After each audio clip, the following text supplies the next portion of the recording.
But Did really, we just start a new podcast? I think we did. Season 1 coming next season. Coming next season. Well, Season 1 next season.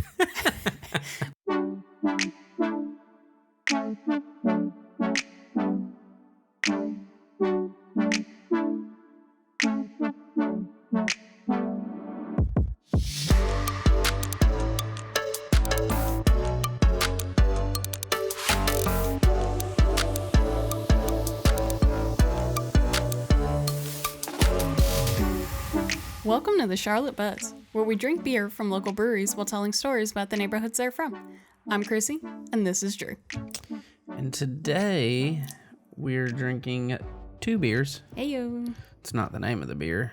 It's 2 beers. 1, 2. Nuh-uh. Yep. From, is it Amor Artis? Mm-hmm. Or Artis? You know, I didn't directly ask them. I would say it Amor Artis. Yes. If I'm That's being what I would super say. French about it, I'd say Amor Artis. Oh, God. But, so, I would say Yeah, it that but way. we speak American around here, so. So, Amor Artis. Yeah. I say Amor Artis. Artis. I'd say Artis. I genuinely don't know if they pronounce it differently, though. No, I It is always meant said to be Amor French, Artis, though, so Yeah, I'm good with it. maybe that's what it is. You were there. Yeah. Should have asked. I should have, considering all the people I hung out with there, but... Yeah. But the name is literally like for the love of craft. So love craft in French. So It says Lovecraft up there at the top. so I would go with a French pronunciation of Amor Artis, Yes. personally. All right, so the one I'm holding in my hand is Galaxy IPA. So I'll start with that one. If Okay. you want to tell us about this, Yeah, so I guess, one per glass. yeah. So, like, at the end of my story, going into your story, we will do the second beer. Oh, so not one per glass. Oh. I was going to I do was this saying, one like, in my one glass. per glass each, Okay. if that makes sense. Wait, That's how I was that thinking. was not how I was doing We've it done at all. this before. Yeah. Where And we have drank separate one. glasses. We're going to fill our glasses with Galaxy IPA right now, and we'll put the other one in our glasses later, I guess. Yes. So it's going to be like We a can double. have an intermission and rinse them out. Okay. You know? Yep, as I foam the crap out of this. All right, so tell us about Galaxy IPA, which was no preferential treatment. It just literally was the one closest to my hand. It's actually called Galaxy of the Tropics Yes. IPA. It features Omega Tropical IPA yeast with a very generous addition of Galaxy and Moteca hops. I did read that while I was there, and I was like, he's going to have fun pronouncing this one. I mean, that Tuca. works. Matuka? Yeah. I don't know. Yeah. Hakuna Matata. Yes. So, yeah. I'll let you try it first before. Well, I did a Drew pour, so half my glass is foam right now, Sucks. Free.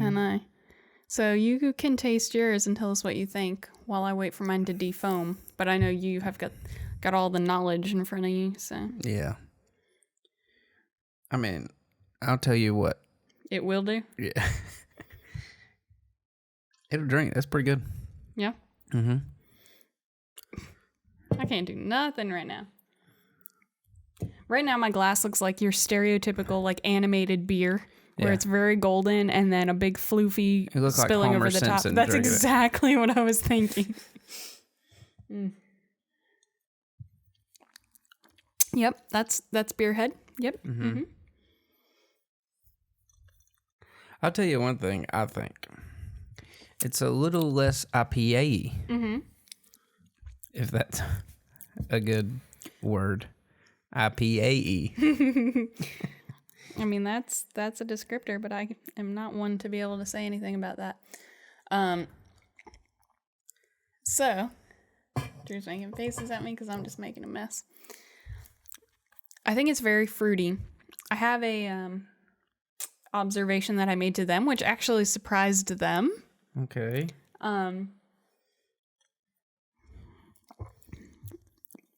I think it tastes not exactly grapey, but almost like white wine. Mm-hmm.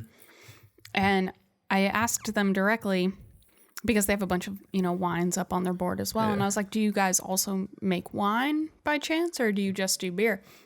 And they're like, well, we do like ciders and beer and whatever. I was like, because there's 2 specific IPAs that tasted very grapey to me, like more like a wine. And they were all like, huh. Like light bulb had gone off. And I was like, yeah. But so I would say it's a little bit grapey. Like white wine grapey, not red wine. Mm-hmm. So yeah, fruity, less hop-ish, bitter IPA. That's what I've got. It says bitterness on the front end. Mm-hmm. Sure. Okay. There are no grapes in the description. I mean, I fully expected that. The closest thing we have to grapes are plum. Oh, yeah. Okay. I mean, they're not the same, but I could understand how that would translate. Passion fruit. You could stick a passion fruit in my face and hold a gun up to my head. I don't know that I could exactly tell you either, but I think the plum and passion fruit could definitely get me to the flavor profile that I had pictured. But there's also pineapple. Fair enough. Which is not a citrus. It is not. It is not. I still have this conversation with people all the time. You know, it actually kind of smells like a wine now that you say that too. So you're right. Like, it's one of those, like, you taste it and maybe you don't think of it, but then they use the same casks. Like they wash it, but they don't make wine. That was why I asked, because I was like, not directly because of that, but it was just like maybe there's some like subliminal flavor profiling going on that they don't realize. Like that was kind of more why I was asking. But yeah, it was light bulb. So go ahead. I haven't read the last sentence of the description. It says, grab your space shoes because your taste buds are going intergalactic. Hey. I'm sorry, guys, but I don't have any space shoes. What about those old moon shoes? Where you walk on and they're like elastic? Little trampolines? Yeah. Yes, I always wanted to play on those. I probably would have broke my ankle. Well, they're stupid. Well, some of us never got the chance to find out. I never had any, but I either knew people who... Listen, Space Camp, your life was privileged. We know. I've been able to partake in moon shoes. And I've never been on the moon, but I wouldn't say it was like that. It was more like, let's make it harder to walk. You wasn't doing it right. It's like those little... Like Heelys? Yeah. Like, let's just make it harder to walk. Let's do that for no reason. Yeah, it's a thing. I'll pass. So, I actually had a really incredible experience going to pick up this beer. Technology and Drew are not friends right now. His iPad is just totally... All right, just close it. It don't close. I don't have the button. Just let it... Oh, yeah. Okay. Yeah, technology is something right now, guys. 7%. Yes. Drew's pointing at it. Anything else? 6.5 IBU. It's an American IPA. 409 check-ins. Where's the number? 3.82. Oh, hey, thanks. Go ahead. So I got to go pick up this beer, and I had actually a very incredible time going to get this. Had never been. Really cool, chill atmosphere. And big plus, they're open on Mondays. Because, y'all, Drew just basically chucked his own mic into himself. Please go watch that clip on the video. It's probably awesome. It's probably not as good now that I've built it up, but I enjoyed that terribly. So anyway, they're open on a Monday, which is a huge plus because I'd say 85 to 90% of breweries are not open on a Monday. True. And they are open 7 days a week. So rock on them. People need their beer 7 days a week, so it makes sense. But that was also, I think, what added to the cool experience of it is it wasn't packed. And I mean, I went at like 2:00 in the afternoon on a Monday. And so there was that. But there were a handful of people out there, and it was just like one of those really cool atmospheres where within 10, 15 minutes, everybody's just kind of chatting with each other. And so the brewery is in their second year. I'm not sure exactly when they opened, but they're in their second year. And it's two brothers who started and owned the place. And so the one brother, Travis, was doing homebrewing in his garage in upstate New York while he was in school, and then ended up in Alaska. His wife is in the military, I believe, and so they ended up in Alaska. So he was brewing there, brewed in Asheville, and then finally came back home to start his own. And the other brother, Steve, went to Davidson, had a degree in chemistry, and then a master's in biology from the Citadel. And then did some work there, and then eventually partnered up with Travis, and they brought the brewery... The science. Yes. They brought the brewery back to Fort Mill because that's where they originally grew up, decided to keep growing their roots. And so to them, they say it's all about the passion for craft beer, which is where Love Craft comes in, which is where the name Amor Artis comes from. And they say that it's about community togetherness, and it's not just a job, it's a lifestyle. And I think that was actually like just very true of the experience I had. And so I walked in, and there's a guy, on the kind of corner of the bar sitting there typing, doing spreadsheets and emails and all that stuff. And that was Steve, brother Steve. And then Travis is like the brewmaster. And so he's in the back doing whatever. And they come out and they're clearly just doofing brothers around. They pulled out a spitball gun, which looks very much like a Nerf water gun, but it has a roll of toilet paper on the side, and you like, I'm blanking on the term. Charge. Pump. Yeah, you like pump it, and out comes spitballs, and significantly less gross than I first imagined it to be. Well, it's not real spit. It's exactly. And just really hilarious. And so it was cool, and just like chit-chatted with all them. And yeah, it was to Steve, and the Caitlin was the girl behind the bar, and I had said about the wine, and they were like, oh, interesting. But they're really cool. There were, at that time, 14 beers on their tap menu. I tasted 12 of them. They had 4-ounce pours. They don't do like an official flight, but you can just get 4-ounce pours. And so I got a few that I just got like a taster of, but they were giving me like 2-ounce tasters. And then I got a whole bunch of the like actual 4-ounce pours. So I got to try a good bit of everything on their menu. There were 4 IPAs I originally started with and didn't realize at first, but 2 of them were collabs. One was with Noda. One, I forget who it was with. Nonetheless. People. Yeah. And I did like both of those, but I wanted to get something that was authentically just theirs. Yeah. Which the 2 that were authentically just theirs were the ones I felt were very kind of grapey. Mm-hmm.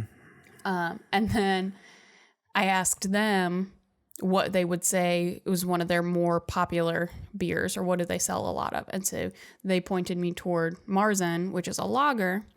And so I picked that up, and I tasted it, and I had explained, the whole IPA shtick, and tasted that, and I was like, oh, that's not bad. And they're like, you say it so surprised, like it's not bad. I was like, no. And we somehow got into the conversation of like what I do and whatever. And so I brought up the podcast, and he was like, oh, you mean you're the people who do the Buzz bracket? And I was like, yeah, that's us. And I was like really excited at first. And he's like, man, do I have a bone to pick with you? And I was like, nah, because he was talking about the ranking and stuff. And I was like, that had nothing to do with us, but we're going to get it. Like, it's going to be a whole new system this year. I'm really excited about it. So just really cool people. Mm-hmm. And fun little plug is this Saturday, they are doing their Main Street Oktoberfest Jam, So from 3 to 9 this Saturday, September 21st, they are shutting down. I'm sorry, I'm putting Drew to sleep. Yeah. They are shutting down the main street of Fort Mill, and there's going to be shopping and food and drinks, and there'll be family-friendly activities and all of that kind of stuff. There will be a yodeling contest. Whoa. Walmart kid gonna be there? I do not know. There will be a Stein holding contest where, like, they have a men and women's thing, so you have to, like, 90-degree arm straight out with a Stein, and whoever holds it longest gets free beer. I just drink it. I mean that too. And then, live music, face painting, the whole 9. But it sounds like it'll be a really good time, so go check it out and check out the brewery. What about bouncy houses? Did you see anything about that? I did not. Could be. They said kids' activities. Cool. But really cool people. Would love to get more involved with them in the future.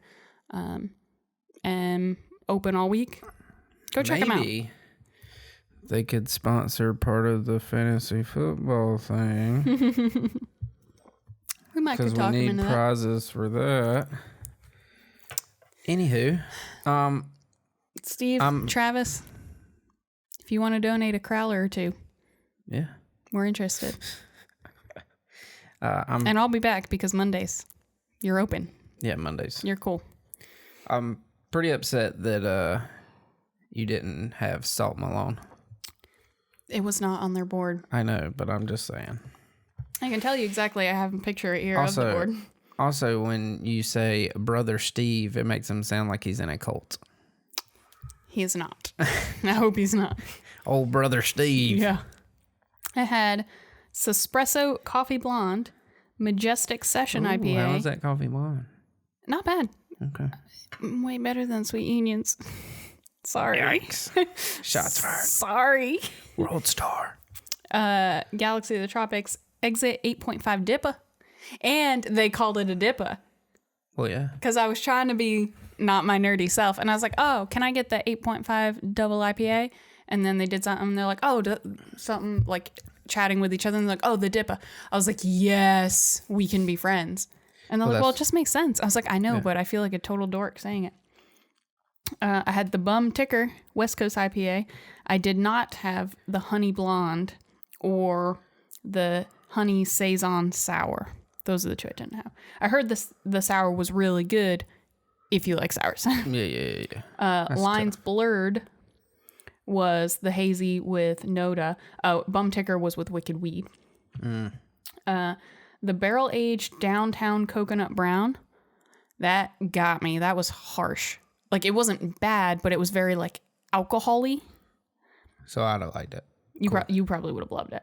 There's the Marzen, the Prescription Porter, which I did try also and was going to maybe get it. But I think we've had some other porters that were, like, you like the oat porters a little more. So I wanted to go with what they would kind of recommend. Yeah. Beach by Trav. It wasn't actually much. I don't know what my expectations were. They weren't exactly bad. But I was just like, I don't know what that is. I need to try it. And it was way better than whatever it was I had expected it to be. Should have called it Killer Tofu. Yes. You can 90s Nickelodeon me all day. You will be my hero. And then, the dry hopped Belgian and the fooding white tea. It was all interesting. And then, see, they had a bunch of... Yeah. That's why I asked about the wine. Word. For just audio listeners, took a picture of their tap list. Yeah. And so it had a whole list of wines and all that. And so I'm showing that to Drew while I'm talking through these. But really awesome place. Check it out. Really cool people. Good vibes. Good beer. Word. And go to Oktoberfest Jam 3 to 9 this Saturday. They're closing down the streets and good times. Word. So what do you got to tell us? So we're going Fort Mill. Yeah. That's where we're at. So 2 people instead of a person and a place. We both chose a person. My dude. Yes. Is Elliot White Springs. Ooh. I don't know how I find these people. Like, who'd have thought that someone this interesting? I know we confirmed that we don't have the same person, but I wrote that name down at some point in my notes, and I don't remember why. Well, you could have wrote down, like, another Elliot White. I specifically wrote Elliot White Springs. Oh. But sorry, go ahead. I'll get to it.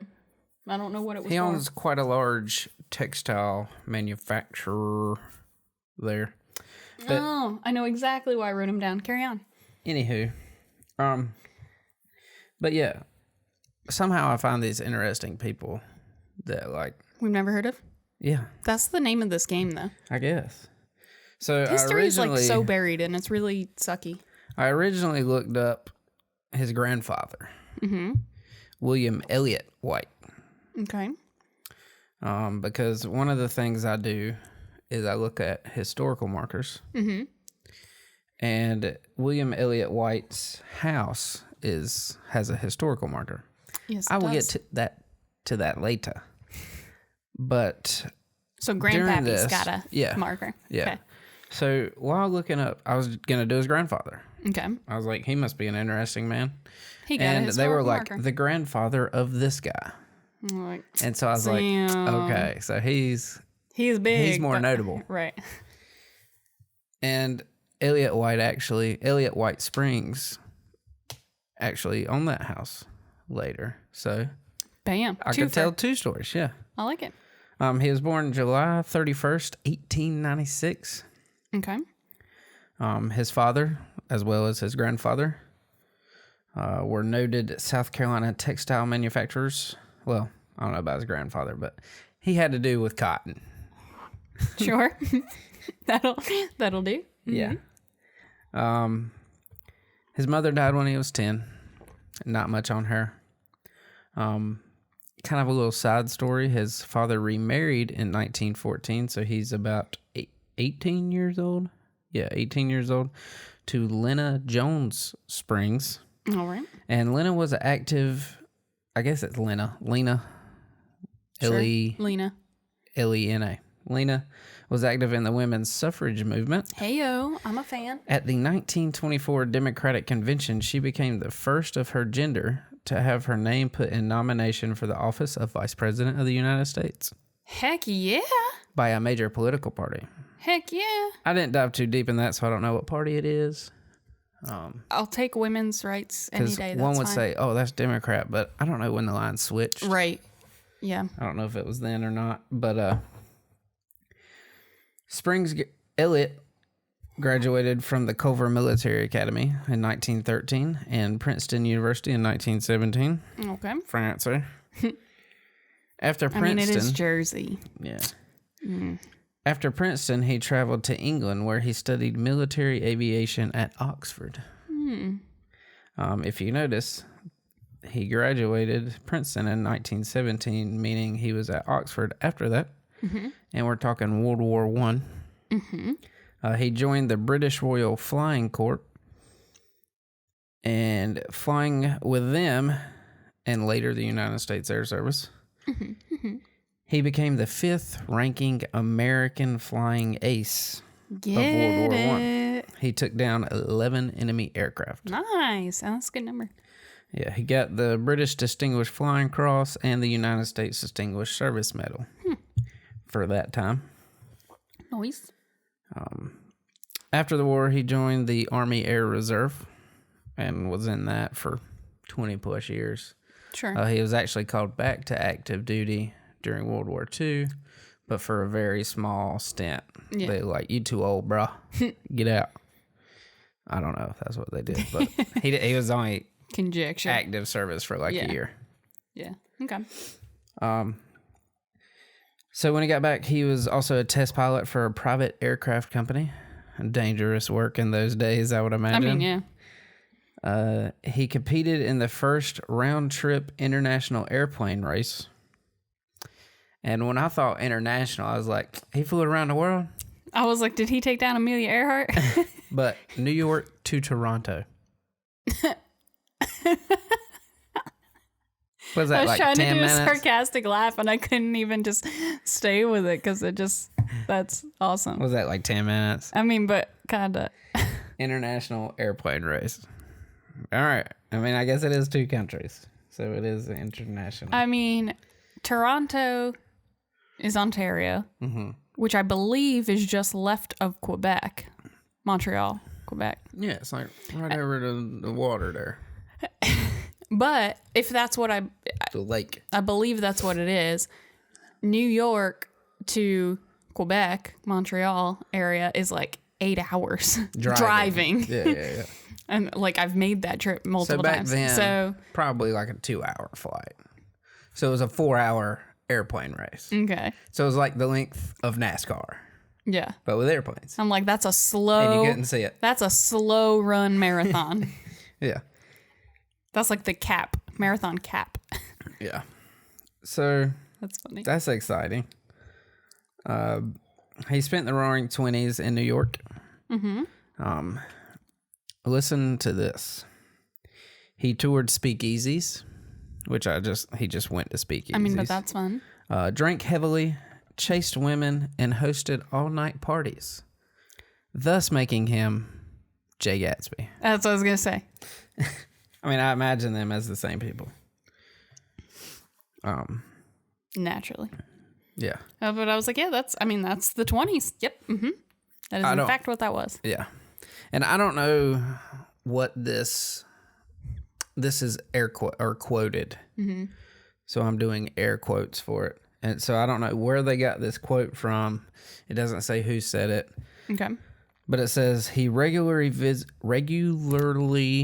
Drew's drunk already. visited he had 4 sips of beer. friends with a 5-gallon jug and a strange woman.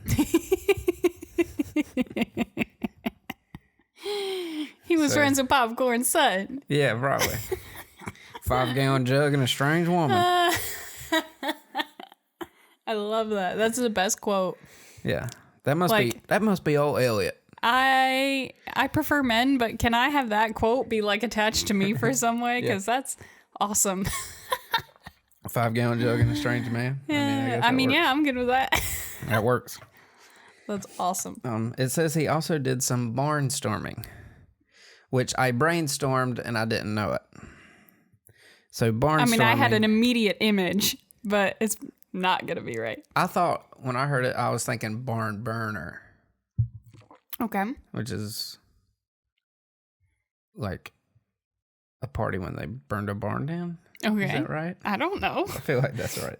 I don't know. I mean, I'm imagining there being like a bootlegging party in a barn and homeboy like Van Damme kicking in the door being like, party started, bitches. Well, you couldn't be further from right. Okay. That's what I mean. That's what I was like, nope. Yeah, I know what my image was, too. but Barnstorming was a form of entertainment in which, this is coming straight from Wikipedia, by the way, in which stunt pilots performed tricks. So it was just an air show. Well, they'd also like give airplane rides. I mean, I want to do that. Why the flip would you call it a barnstorming? I have no idea. It says it was devised to impress people with the skill of pilots and the sturdiness of planes. You know, they're still trying to earn trust. Sure. From people there. And that's fair, and that's cool. Why the frick would you call it a barnstorming? I have no idea. Branding, people. It's important. It was one of the most popular forms of entertainment during the Roaring 20s. I can see that. So that's like the Apple convention of their time. Yeah.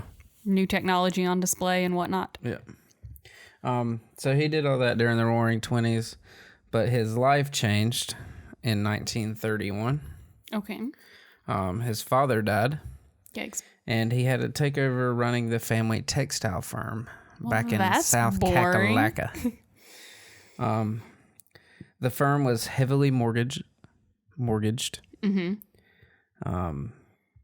And they weren't doing well. I mean, this is the start of the Great Depression. Sure. And now he's got to take over a company. And he went from Gatsby to the Depression. Yes. In debt. So, among other things, he slashed his own salary. He put in a loom in his basement to try out new techniques. I mean, rock on. And he had some very creative advertising. Oh, yeah? Yeah. He began acquiring and commissioning artwork depicting attractive young women as spring maids. Oh. And he employed So is he responsible for modern advertising schemes of half-naked women on car hoods and whatnot? He is. He's the reason all of us are like anorexic and bulimic and all that nonsense. Probably. Rude. So it says he used sexual innuendo in the ad copy as well. Sure. And he did quite well. Shocker. Nuh-uh. Yeah. I don't believe it. It says some were outraged. I mean, we're talking 30s. Yeah. The 30s. Yeah. Women couldn't even wear bathing suits in the 30s, probably. I mean, they could only just vote, basically. But yeah. So he had, let's see. It says initially the advertising industry called his ads degrading. But today, Spring's risque images, puns, and double entendres are studied at major universities and hailed as the beginning of Madison Avenue's hold on the nation's sexual consciousness. Interesting. So it got real deep there at the end. Nation's sexual consciousness. I'll do it. Yeah, it seems as though it doesn't directly come out and say it, but it's sex sales started there. Yeah.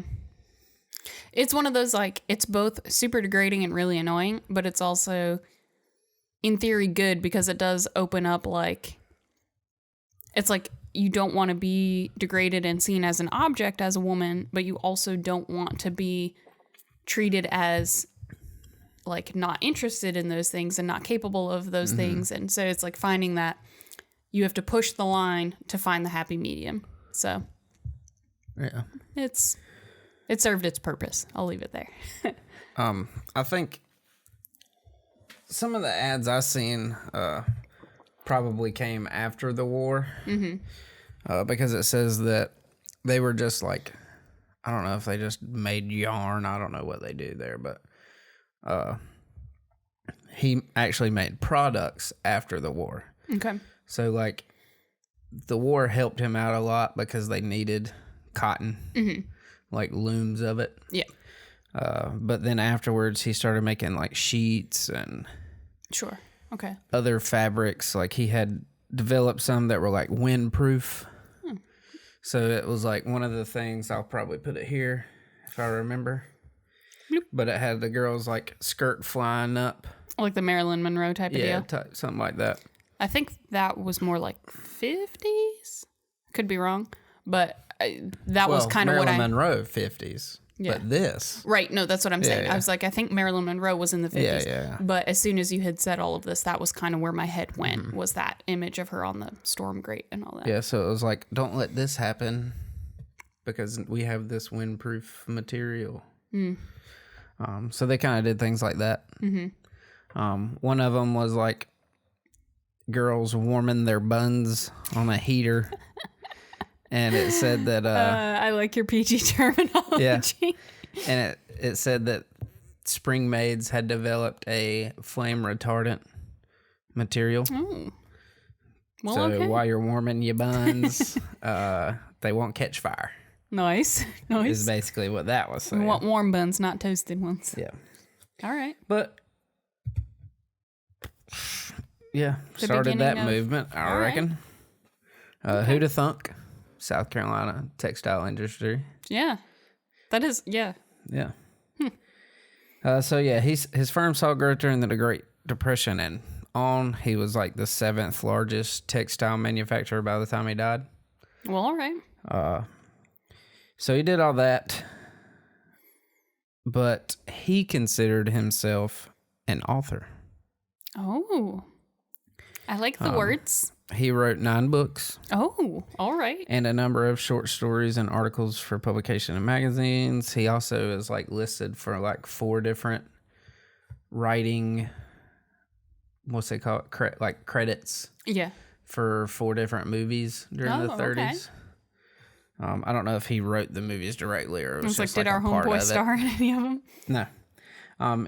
I'll get to that in a second. But his most popular book, or most successful, was Warbirds, The Diary of an Unknown Aviator. Oh. And that was actually written 1926. Okay. It was based on letters from his friend John McGavick Grider. His friend and him wrote back and forth. And he basically took those letters and turned it into a book. His friend did not survive the war. That sucks. Yep. And it says it's considered by many as one of the most significant books ever written about World War I aviators. He also wrote Nocturne Militaire, Above the Bright Blue Sky, Leave Me with a Smile, How sweet. In the Cool of the Evening, Romance Oh. of the Air, How sweet. Warbirds, and Ladybirds. Oh. The Rise and Fall of Carol Banks. Oh. You mean there wasn't one that said 5-gallon jug and a strange woman? Yes. Pent up on a penthouse. What? Is that a real thing? Yes. And Clothes Make the Man. Of course. Yep. Naturally.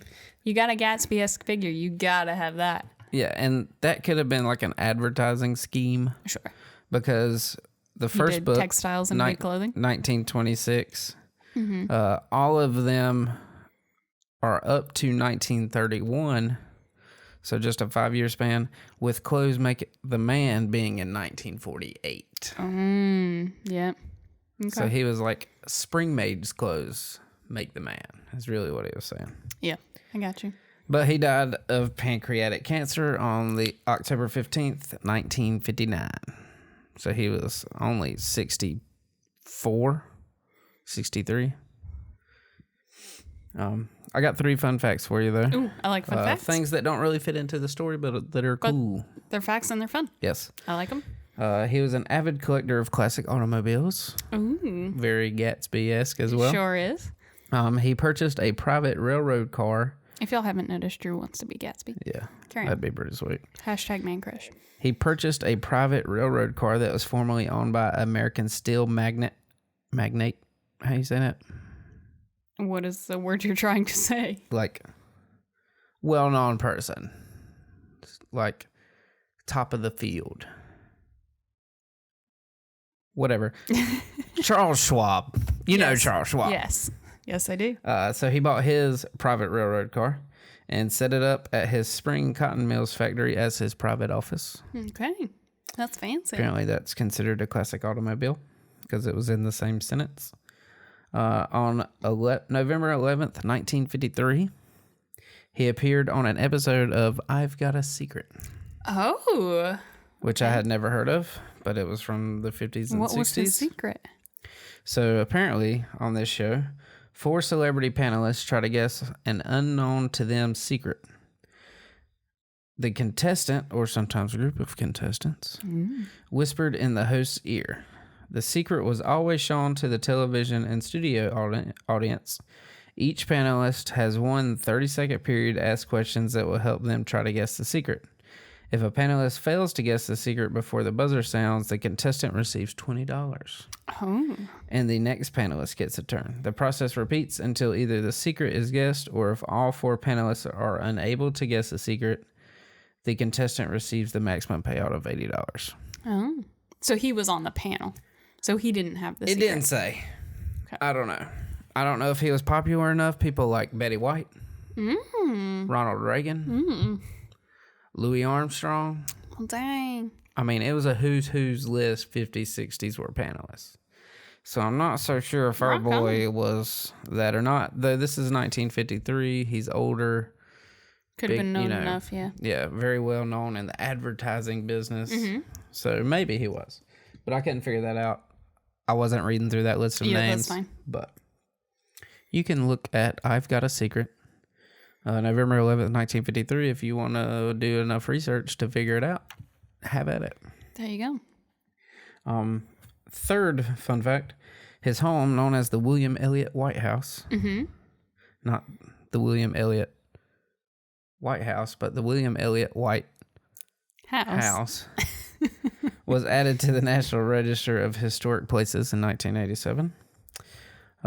This house is popular because, well, William Elliott White was a Confederate soldier at the time.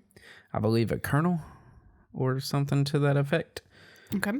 And Jefferson Davis, president of the Confederate States. Okay. And the Confederate cabinet passed through the area during their flight. Their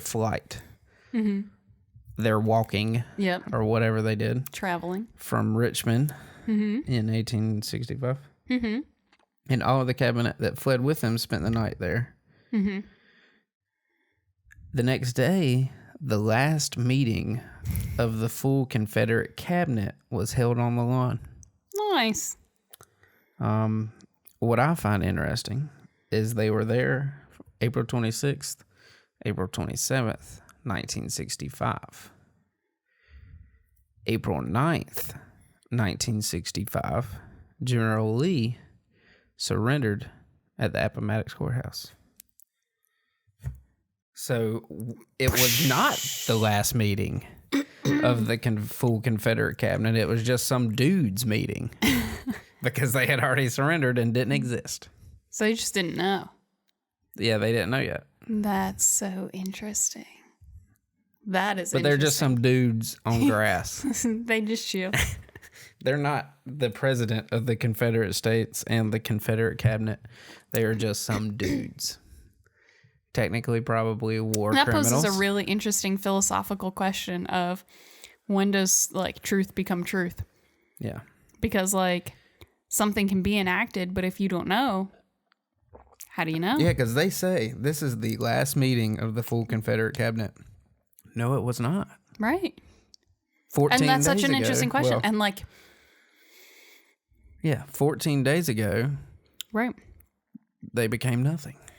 But it poses that interesting question because, like, in today's day and age, you can't really get away with that. It's like, well, you may not have known, but it's available to you instantly. Yeah. In those days, I mean, you could enforce the crap out of anything you want until it's enforced against you. So, that's interesting. So that's our boy. All right. Elliott White Springs. I guess we need to chug this and rinse it out before you start your story. I reckon we'll do that. So if you're watching, Quick we'll intermission. be back. Quick intermission and go. And we're back. Clean glasses. We finished that beer. Don't you guys worry. Rinsed them out. And now we are heading into beer number 2, which is Marzen. Marzen. I believe it is a lager. According to this crowler, it is 5%. You would be correct. I chose this beer. I'm not sure if I said it earlier or not. But they said too. Yes. Well, I didn't say, like, what should I take with me, but I said, you know, what's one of your more commonly most popular type of beers. And then they laughed when I was so surprised at it not being bad. And I had to explain the IPA thing. I wonder if it's new because it only has 89 total check-ins. Ooh. Must not be popular with the untapped crowd. Possible. That could be it. Yeah, I'm not really sure. 3.92 though. Solid scores. Sure. Looks alone, yes. Standard lager. Well, I'd say it's a little darker than a standard Really? lager. I mean, I come from Yingling land, so I'm like, yeah, it looks about right. Maybe not in exact color. Maybe I'm thinking a Yingling bottle. Yeah, you're thinking of the bottle. But this looks like the bottle.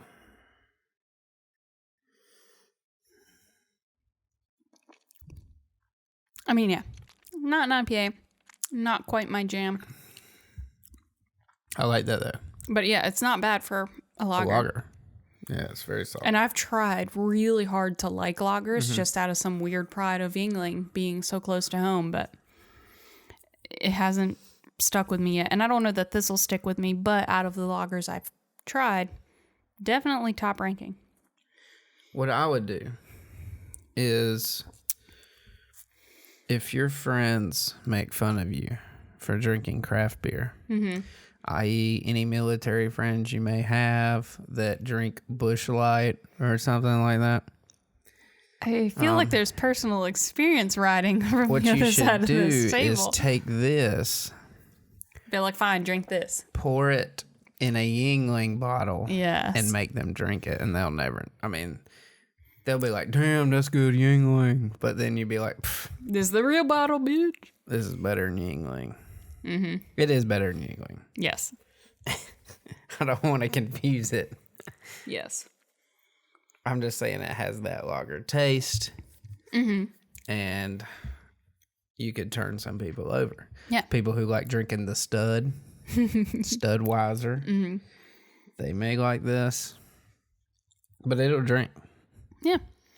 It's still sort of borderline for me. A lot better than the Coffee Blonde at Yeah. Sweet Union. Yeah. It's still sort of borderline it'll drink for me, but that's just because I haven't quite built the tolerance yet for other beers. But as far really as like it. as far as lagers go for me, it's absolutely the best one I've had. I'd say that. So please Yeah. take that as a compliment, Amor Artis, because that's I do like legit. that. And I'm trying to grow. It's very rare that I choose non-IPA, so I'm trying to be a big girl about it. Yeah. So there you go. All right, so Fort Mill, because we've not been there yet, this is not something I've really had to do in season 2. But because we've not been there yet, some real quick history, which, go figure, we'll get to this, but established in 1873, it is named for a British fort that was built in the colonial times to protect the Catawba Indians from the aggressive northern tribes and for Webb's Mill.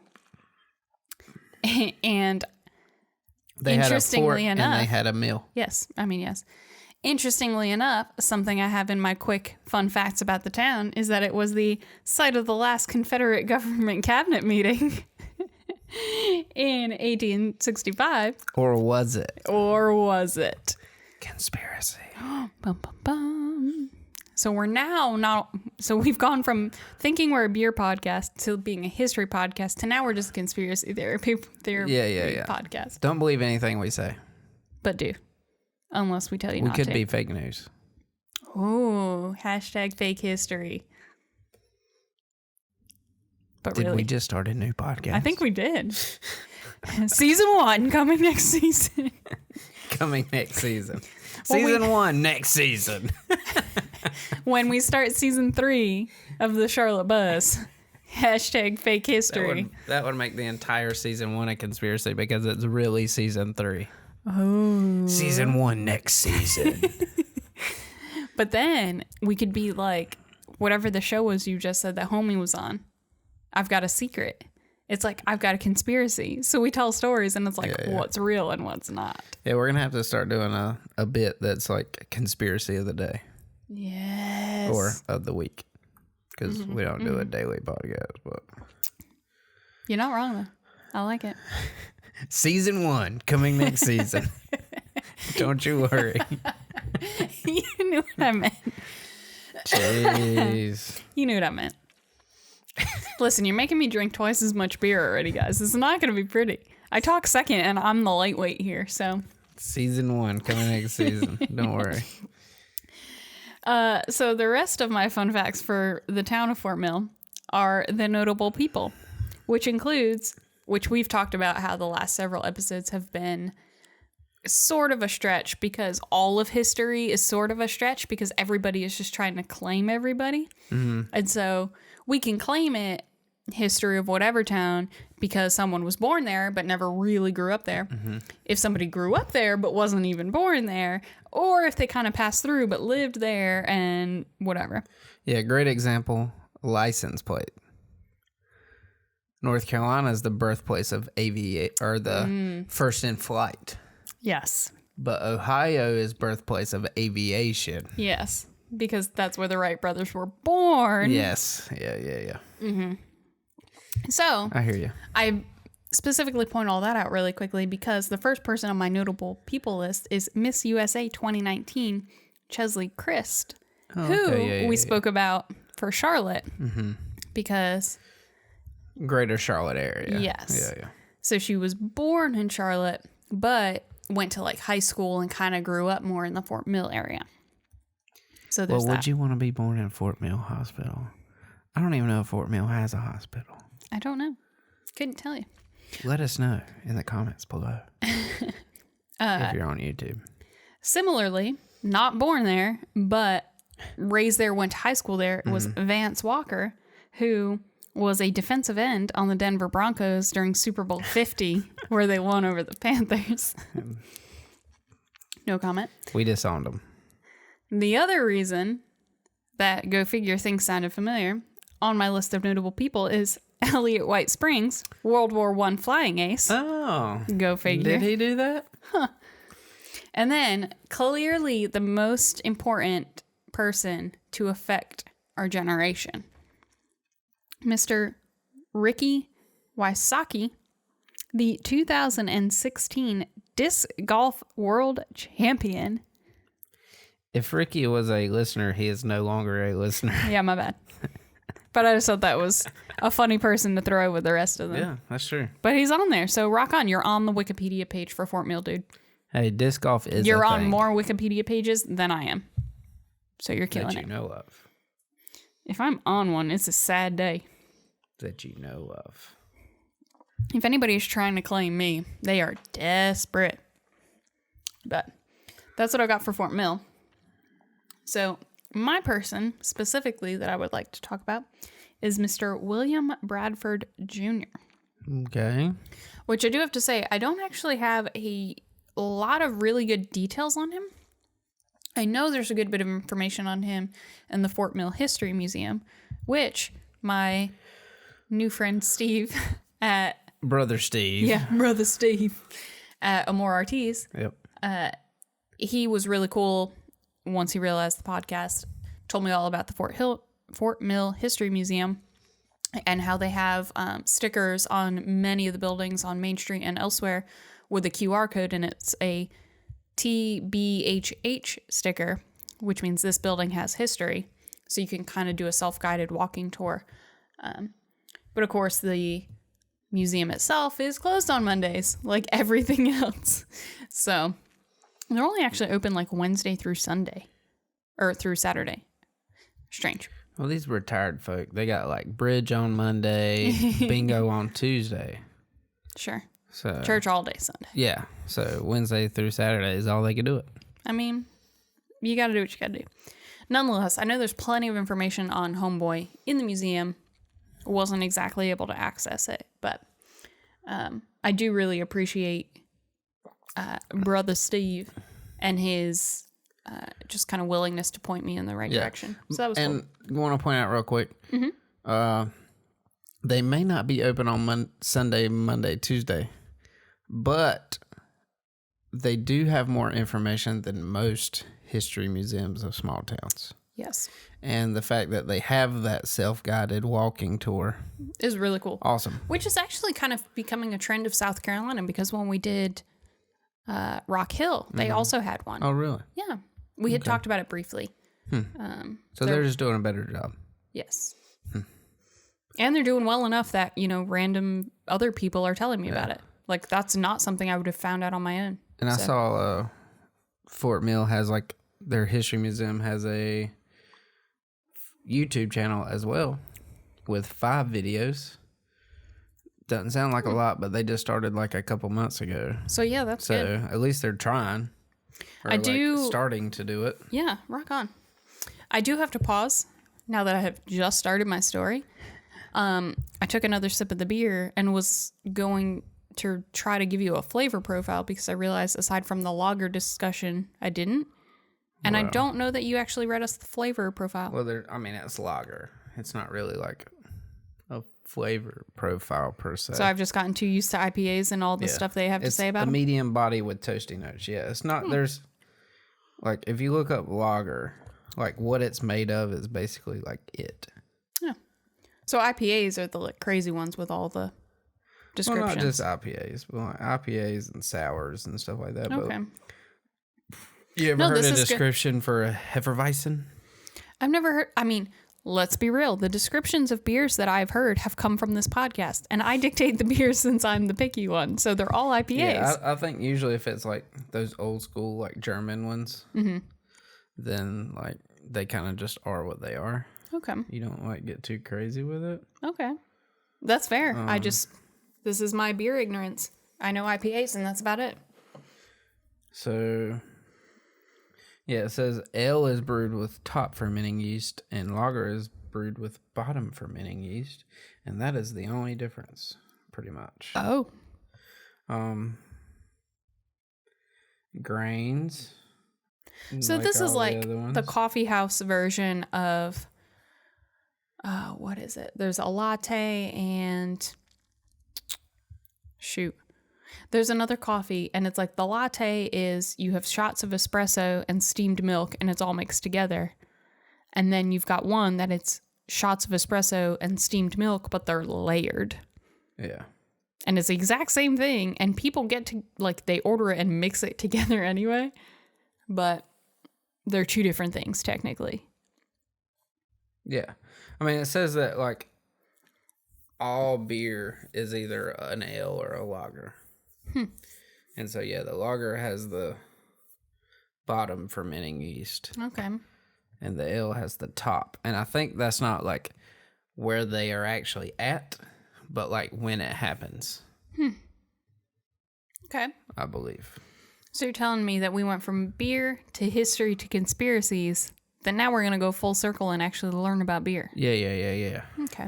Yeah, so I think like a top fermenting. So for season 1 next season, yeah, we'll learn about beer. I think a top fermenting is like the beginning of the process. Okay. And then the bottom is towards the end of the process. You get the yeast fermenting. I mean... I'm going to smile and nod at you because I don't know a damn thing. Look, we'll talk to Brother Steve. Well, Brother Travis is the head brewer. Okay, we'll talk to Brother Travis. He's also the one that comes out with the spitball machine, so. Brother whatever at Amor Artis or Artis. We will talk to them. Goodness. All right, so. Continue. William Bradford Jr. He was born in 1916 via math, not via anything telling me, so I don't know his actual birth date, but 1916. His daddy was a longtime state representative, and... For South Carolina? Yes. I figured just they're so close to North Carolina, who knows? That's valid. But yes, South Carolina. In 1892, Daddy started the Fort Mill Times newspaper with his brother, Bennett. Oh, Brother Bennett. Mm-hmm. I was hoping it was Steve or Travis. No, but I kept thinking we've been watching the Ranch on Netflix, and it's the Bennett Brothers Ranch, and so that's Brother Bennett. Yeah, I got you. So Daddy started this newspaper. Had 9 children, and I believe William Jr. was the last one. That seems odd for that does seem strange. I think he might have been the last surviving one, which also seems strange. So now I'm not sure. Nonetheless, he was one of 9, and he is William Bradford Jr. Okay. So Junior himself, and again, the information online is very limited, so I'd have to go to the actual museum when it's open to get better dates and timelines here. So I don't really know this timeline. He did get married to a woman named Helen. I'm not sure when. He had 2 children, Camille and Billy, William III. And I don't know about Camille, but I did learn that Billy, William III, was born in 1943. Hold on. Yes. Will 3. Billy. Conspiracy. Anyway, so I don't really know that full timeline. Even his birth date came from math. And it was like from a different- newspaper yeah, article yeah. that was like, in this year, 15-year-old Billy went to his daddy and whatever. So. And you can't trust them old newspapers. Talk about fake news. Let me tell you about some of the stuff that's coming up. Let me tell you. I'm talking about a man producing them. Yeah, you can never trust people who make the news. Yeah. That's for sure. Yes. They fake news for life. Nonetheless, he's got a wife, he's got a girl, he's got a boy. Not quite sure. I know I don't even know if the son was first or second in the children being born, but he was at least born in 43. So at least prior to that kid, in 1937, William Jr., graduated from Davidson College.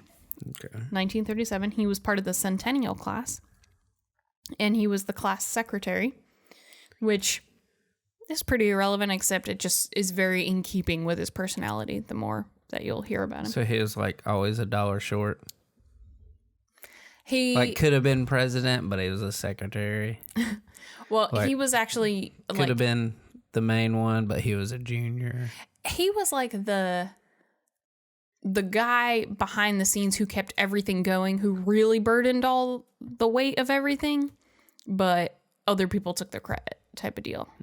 Like other people were the faces of things, but he made sure like if he wasn't there, it wouldn't work type of guy is what I get from what I've read about him. He was considered, trying to figure out where I have it written down in here. But he was basically the like unofficial historian of Fort Mill forever. Okay. Basically. So he ended up working at a couple of different papers. I think one was in Lancaster. I want to say one was in Asheville, but I could be completely wrong on the Asheville one. Definitely in Lancaster.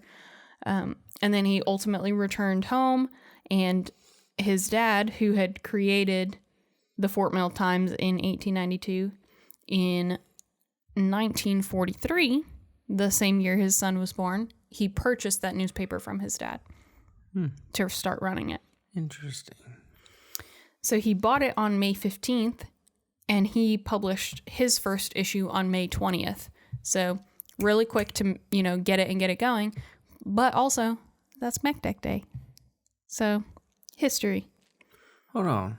I mean, we're before MacDeck Day. Yeah, okay. Well, no, we're after MacDeck Day. 70 years. Yes. I was thinking it was like the centennial. I was like, oh shit, but no. Close. But nonetheless, and none of the articles said that. That was my own recognition of I know MacDeck Day, so yay me. Yes. It's interesting that he bought it from him. I feel like. Was it a hostile takeover? Details are limited, but I like the conspiracy. Yes. I've been watching Succession on HBO. Okay.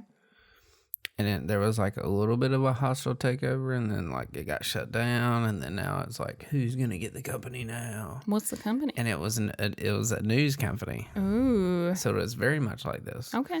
I mean, like it's called ATN on the show, but I would say like CNN kind of deal. But yeah. So I guess the question is, one, we're looking at 1943. So we're looking at potentially not great financial times. So it could be sort of that. I know the father was very big into politics. And like it was him and his brother who started it, ran it. It sounds like the brother, Bennett, was sort of in the daily nitty gritty of it. And William Sr. was more into kind of doing politics, doing some other things out of town, and then came back. And so it was a little CEO versus COO. Yes. And so it could have been that Junior came back and said, you know what, we've got kind of too many cooks in the kitchen. I'll buy it and not cause any issues. It could have been that the dad would have inherited it to him, but because there was an uncle involved, that it was like, you know what, It could have been hostile takeover. It could have been. Yes. He's getting into politics, running for office. He can't hold such a menial. No. Like control over your mind. No.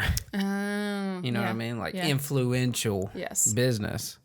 So he sold it to him, but sold it to him in terms of a paying for the campaign way. Yes. And that's what I mean, is it says he bought it.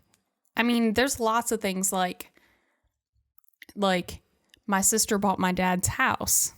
Yeah. For $1. Because you have to technically sell it for money, but you're not trying to make a profit. So you sell it for like $1. Yeah. And I realize $1 then is different, but nonetheless. So I don't know. Yeah, I don't know. But I like the just theories. like making things up. I like it. We do definitely need a conspiracy podcast then, because you'd be good at it. That should be the podcast. You make shit up, and I sit here and try to pick out what's real and what's not. Because one, I'm just gullible enough, but I'm also skeptical enough. And then people can just complain at me of like, you're dumb. Well, you're telling me that you would be able to make a decision? Hush. No. I mean, give me a beer and it's good. You wouldn't be able to make a decision. Give me a beer and I'll go for it. You'd be on the fence the entire time. It would be no show. Give me a beer and watch what happens. Be like, it could be a conspiracy, but it could also not be. And that's where I'm at. I mean, you're not wrong. Give me enough beers and I'll start cussing. That'll be the like adult rated one where I know we cuss minimally here, but try to keep it relatively clean. But that'll be where I just start cussing you out. Give me a couple beers. We'll make it happen. We'll continue with your story, miss. You continue. So he published and was an editor for the Fort Mill Times from 1943 when he purchased it until 1979 when he sold it. However, as any sort of business owner knows, you're never just one role. So he was not only publisher, he was editor, writer, printer, and oftentimes mechanic to the temperamental press, printing press. He won several awards for the paper and personally for his writing within the paper. He had a specific column that was called No Foolin', and that was where he kind of vented specific frustrations and addressed local issues and state issues to really try to keep momentum going on them. So cool. One specific thing they brought up multiple times was there was a bridge in Fort Mill that needed to be replaced, and he wrote about it continuously, and eventually they did replace it, and it's now named after him. Well, it's South Carolina. Sure. Their roads suck. Apparently, always have. You're not wrong. But he used that as a, I'm a print, like you had said, kind of like the influential political thing. Like he used his influence to try to, or used his role to try to be an influencer as well. If I was a newspaper editor or writer, and there was something like that going on, I'd be like talking about the football game that Friday night and be like, yeah, so-and-so won 41-38. I hope everybody got home safe and didn't have to drive over that bridge at this location because it's awful and they should do something about it. I mean, I don't know how he did it. That's kind of stuff I would do. Sure. I don't know how he did it, but it is funny that you mentioned that because from 1954 through 1968, he was the announcer for all the football games for the play-by-plays. Nice. That was part of his thing. What high schools are there? Do we know? I can't think. I think they just called it like Fort Mill. It's just Fort Mill then. But he had that column, No Foolin'. It was actually, they took chunks of it in the Charlotte Observer, and many other local newspapers took chunks of it. And so it wasn't only his, I'm self-published. It was a lot of other places did also reproduce little chunks of it. Cool. And then in 1979, he sold the paper to the Camden Company, which was right when a lot of the local businesses were starting to shut down. We're kind of moving into a sort of new age. Technology is starting to grow. And in the 70s, you said? 79. Okay. So we're starting to move into kind of newer levels of technology. And so a lot of companies in Main Street and everything were starting to get into that question mark. People were buying like computers that were like a full room size. Yes. And we're getting to like VHS tapes are starting, A-tracks, like all that's starting to, Cassettes. And so while everybody else was sort of starting to hit their decline, he was like, all right, I'm going to sell. And Fort Mill, it is, I totally just lost my place. The Fort Mill Times is now one of, I think, the only one that was running through that time that is still currently to this day running. It's now run under the name of this other company. I believe that company was bought out by another company, so it's not officially under Camden, but nonetheless, it is still currently running. Publishes every Wednesday. It had been run by Bradford for 87 years prior to being sold. Still comes out every Wednesday. And I have, you can find online, and we'll link it below, some of the original papers that were published. And so those original papers, I'm not sure now, but originally they were only 4 pages long. So it was, like you would basically take, newspaper size, but you would take one piece of paper and fold it in half. And so it was like front, back. Like that was it. That was the entire length of it. All right. But a couple of things I screenshotted that I thought was interesting. These are a few ads. It was for Magic Stock Food. And it says, acts like magic upon horses and cattle. And then there was Magic Poultry Food. Makes chickens. Does it act like magic upon poultry? Yes. It says, makes chickens healthy, prevents disease, and is a magical egg producer. I thought that was fun. Oh, I thought that's like pants. It says paints. Pants would have been better. Maybe. It's funny too, because we go from like that really outrageous type of marketing, and then you think of newspapers, at least when I think of newspapers and like personal ads or whatever, it's Dead. Like you need to like decode the stuff where it's like W/M NS blah, blah, blah, like all these crazy like letters, and you have to decode it. And it was like, white male, non-smoker, seeking female, blah, blah, blah, like whatever. But it was kind of in code.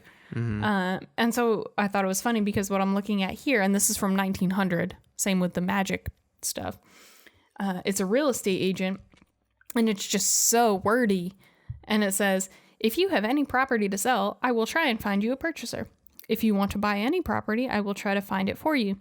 If you have any property to let, come place it on my free list. If you want to rent any property, come and see what I have listed. All business matters are guarded with confidence and no charges made unless I effect a transaction, and then a very small percent. Like, that's like a novel to say, like, I'll sell your ish. Now I'd say real estate agent. Right. And so it's that weird kind of in between of, we've come full circle, I guess. Old newspapers are a trip. Well, they're so much fun. So those were from 1900, one of the kind of earlier on. This is from December 21st, 1922. It says, urges sober Christmas. That's the header. What? Eggnog. I don't even like it. I don't know what eggnog. Correspondent hopes people will forgo whiskey drinking. Editor, Fort Mill Times. It will be a fine thing for Fort Mill and vicinity if we get through the holidays with a record of no drunkenness, no accidents, no fights, and everyone loving each other January 1st. Let everybody try. It has always been astonishing to me why some folks deliberately select the day upon which the Savior to us all was born to get drunk and fight and get fined for various offenses. It's a great honor to God, is it not? as he looks down or walks among us to see a thing made in his image staggering along some back alley, street, or lonely muddy road in the honor of the greatest day of the world ever known and can ever know. If you must get drunk or be a hog, then go off in some dark corner of the woods and stay there with the other varmints until it is over. Jesus was born in a manger, you writer. But come on. What kind of back alley place was that? If you must get drunk and be a hog, then go off in some dark corner of the woods and stay there with the other varmints until it is over. I think that's hilarious. And you telling me that 3 wise men didn't have no alcohol? And y'all, that's paragraph 1 of what was a 5-paragraph thing on this. I did screenshot further just because I wanted to put this other part where this other paragraph says, there has been enough booze guzzled in Fort Mill since the town was founded to fill every mud hole in town with $20 gold pieces. This is 1900-ish. Yet they are planning this moment, some of them, quote, to get some liquor for Christmas. I ain't had none in so long. I'm gonna have me some. I don't care what they say. The best part is like he's quoting as if it's a drunk person. And so it literally says to get G-I-T some liquor, L-I-K-K-E-R, fur, F-U-R, Christmas, Yeah. K-R-I-S-M-U-S, and carry on. What's astonishing is that he says to fill every hole. Mm-hmm. We're talking about South Carolina roads here. That's a lot of holes in the roads. It ain't nothing but one big hole. Mm-hmm. Y'all must drink a lot down there in Fort Mill. And he's hoping to try not to. Nonetheless, I thought that was all fantabulous because, old newspapers are something special. And that was probably him. I mean, that was. Because that was, from the editor? Yeah. Or whatever. It was from the editor. And that one was published in 1922.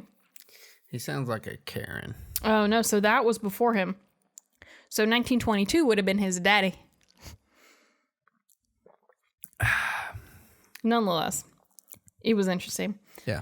A couple of memberships, like local memberships and awards he received. Like I said, he was the town's unofficial historian. He was the York County Magistrate from 1982 to 1987. Okay. He spent 18 years as a member of the Board of Trustees for Fort Mill Schools and 6 years as the chairman of the board. He was a charter member of their Chamber of Commerce.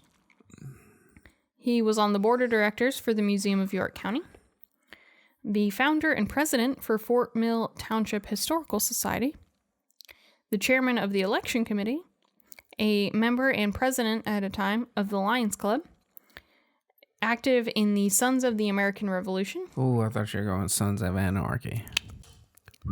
He died before then. Maybe not, but He was on the committee for the elderly at Piedmont Medical Center, was on the organizing board of the University of South Carolina at Lancaster. In 1937, he was the Scouts Master. He was a deacon, elder, trustee, and many other roles at Unity Presbyterian Church. Oh, that was the oldest church. Was it? In that city, Fort Mill. I think so. I'm pretty sure. I think they have a historical thing. Oh, that's cool. I didn't look into that. Yeah. I look up historical markers, and I'm pretty sure that was the third one. Nice. That's cool.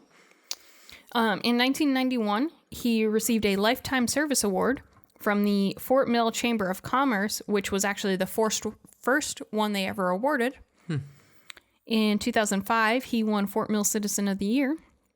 In 2009, Fort Mill Hall of Fame had their inaugural induction, and they inducted 5 people into it, and he was the only living member to be inducted. And in 2012, he won a Lifetime Achievement Award from the York County Regional Chamber. He authored the book Out of the Past, A History of Fort Mill, South Carolina, which is now considered like the staple of South Carolina history, Fort Mill history. However, I Googled the ish out of that. I Amazon, like, broke my search down as much as possible, did as general a search as possible. I could not find anything even mentioning this book.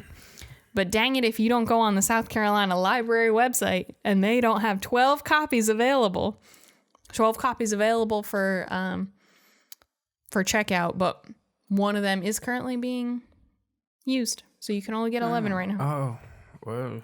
But it does exist if you go to a South Carolina library. Anywhere else on the interwebs, they don't know it exists. Somebody else has a podcast about history?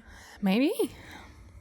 It's the only thing I can think of. Someone's doing a book report or something. Yeah. But, I tried really hard Googling that and, like, Amazon booking it and everything and could not find it. But it took me 1 second on their library list and it was there. Word. So that's good to know.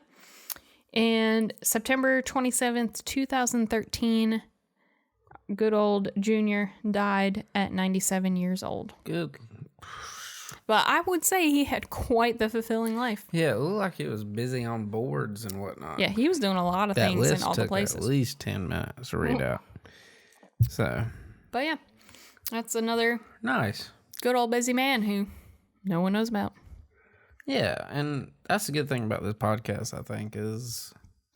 I know we've got like 3 listeners now. Yeah. But that's 3 more people that know about these people. So that's probably them 3, us 2. That's probably 5 people who didn't know who this dude was. Yeah.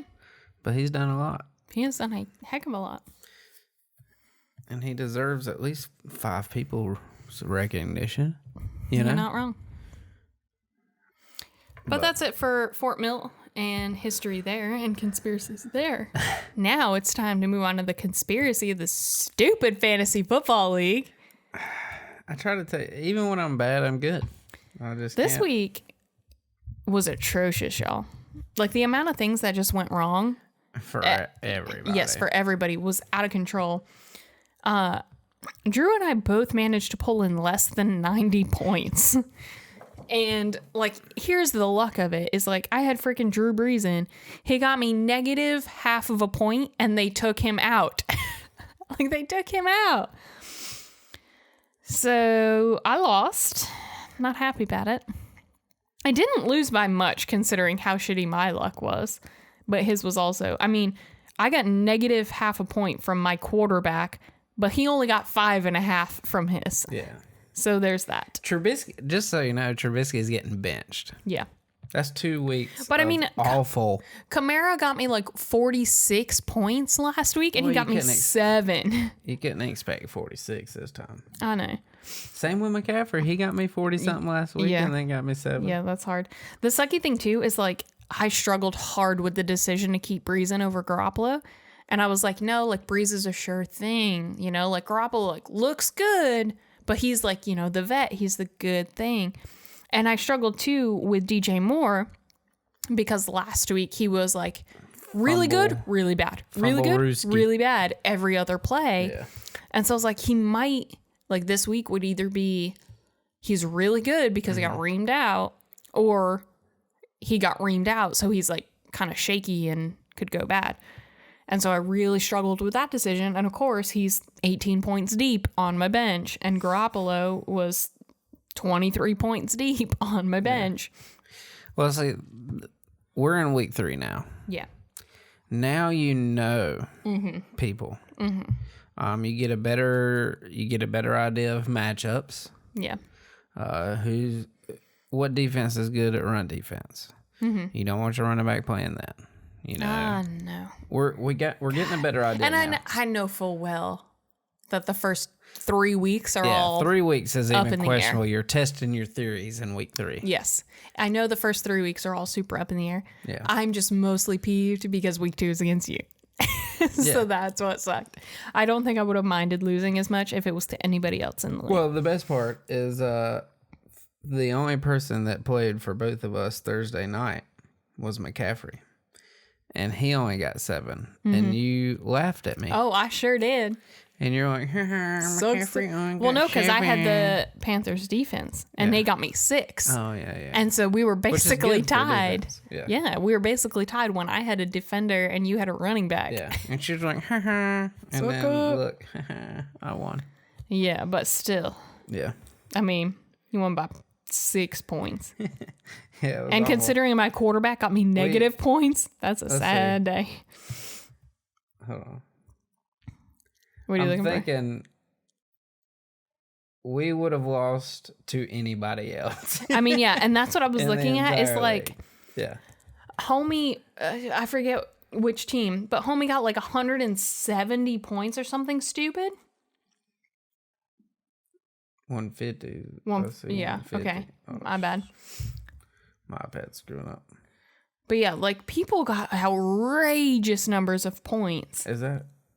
No, I didn't play him last week.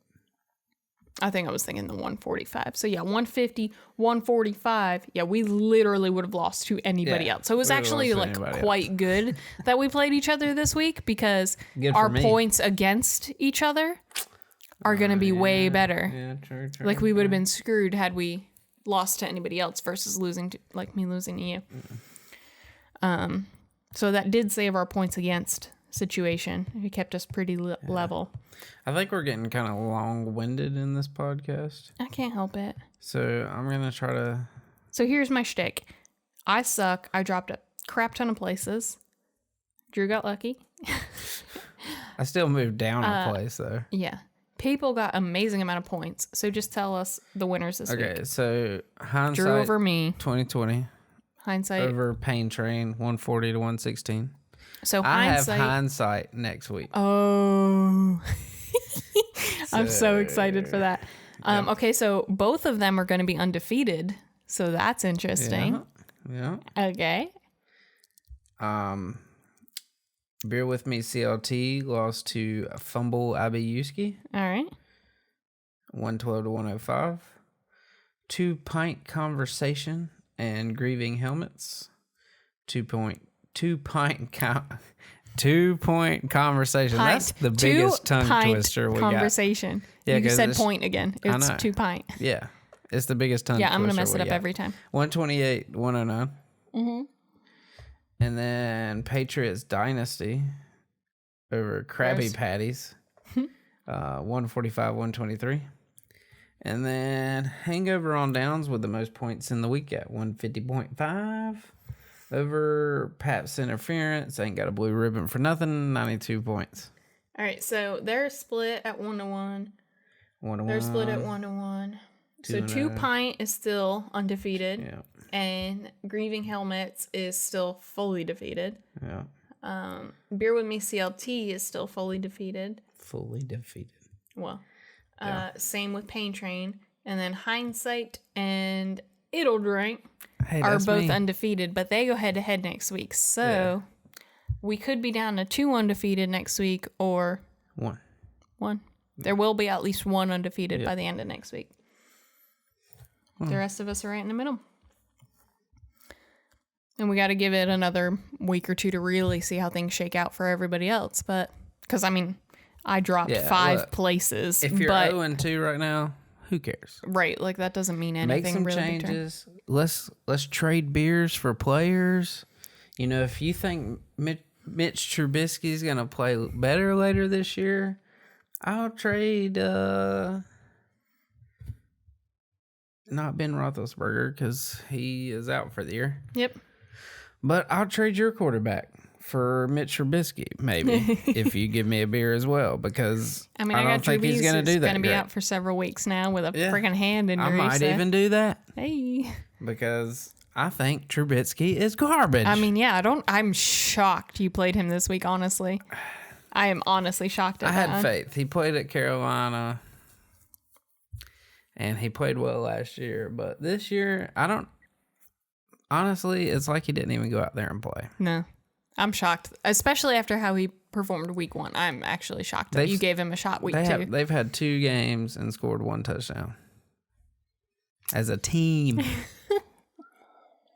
It was probably even a rushing touchdown. I don't even remember.